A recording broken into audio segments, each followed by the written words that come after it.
હવે વાત કરીએ મહેસાણાના શક્તિપીઠ બહુચરાજીમાં 9 એપ્રિલથી યોજાનાર ઘટ સ્થાપન વિધિ અને ભાતીગઢ મેળાની।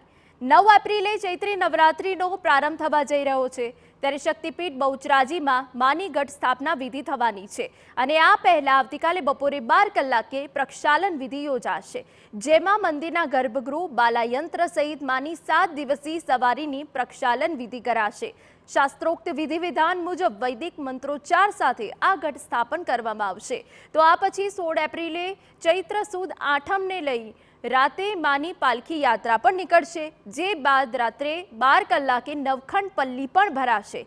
એટલું જ નહીં, 21 થી 23 એપ્રિલ સુધી બહુચરાજીમાં ભાતીગઢ ચૈત્રી પૂનમનો મેળો યોજાશે। મહત્વનું છે કે આ ત્રિદિવસીય મેળામાં મા બહુચરના લાખો ભક્તો ઉમટી પડે છે, તો તમામ કાર્યક્રમોને લઈ મંદિરમાં પણ તૈયારીઓ કરી દેવાઈ છે।